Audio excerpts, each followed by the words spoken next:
ఇవాళ బర్యార్డ్ మిల్లెట్స్ తోటి ఢోక్లా అండి. వీటిని సాములు అంటారు తెలుగులోను. దాంట్లో కొంచెం 2 మీడియం సైజ్ ఆలు వేసేసి సాములు తీసుకుని 1 కప్పు సాములు తీసుకున్నానండి. 1 కప్పు పెరుగు అనమాట వేసి మొత్తం అల్లం పచ్చిమిరపకాయలు కారం సరిపడా వేసి, చిన్నపిల్లలు తినేటట్టయితే పచ్చిమిరపకాయలు వేయకండి, అల్లం చిన్న పీస్ వేయండి. మళ్ళీ వాళ్ళకి చాలా ఘాటుగా అనిపించవచ్చు. అవి బాగా గ్రైండ్ చేసేసి మెత్తగా గ్రైండ్ చేసేయాలండి. ఇంకా వాటర్ ఏం పట్టదండి, పెరిగే సరిపోతుంది అనమాట.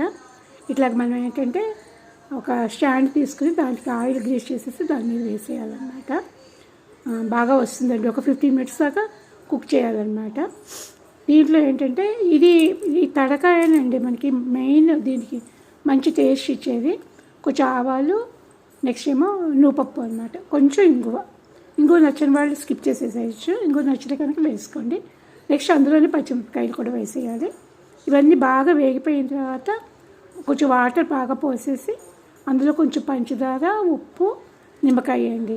ఇదేంటంటే ఆ ఢోక్లాకి చాలా మంచి టేస్ట్ ఇస్తుంది అనమాట. లేకపోతే ఢోక్లా ఏమవుతుందంటే డ్రైగా అనిపిస్తుంది మనకి. ఈ వాటర్ ఎంత పోస్తే కనుక అంత వాటర్ పీల్ చేసేసుకుని స్పాంజీగా ఉంటుంది, పుల్లగా తీయగా బాగుంటుందండి, చాలా బాగుంటుంది. వాటర్ మాత్రం మిస్ చేయకండి.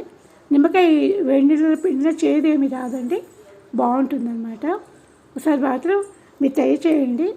మనకేంటంటే బేసిన్ పౌడర్తో చేసుకున్నంత టేస్ట్ లేకపోయినా దాంతో కంపేర్ చేయకుండా విడిగా చేస్తే కానీ ఇది హెల్తీ కదా. ఇందులో ఆలు ఉంది, మిల్లెట్స్ ఉన్నాయి కదా. శనగపిండి అయితే కొంచెం గ్యాస్ వస్తుందని మనకి అనిపిస్తుంది, ఇదైతే చాలా హెల్తీ అన్నమాట. చివరికి కొంచెం కొత్తిమీరతో గార్నిష్ చేసుకుంటే బాగుంటుంది. చూడండి ఎంత బాగా వచ్చిందో. ఒకసారి ట్రై చేయండి, మిల్లెట్స్ తోటి నచ్చుతుంది మీకు.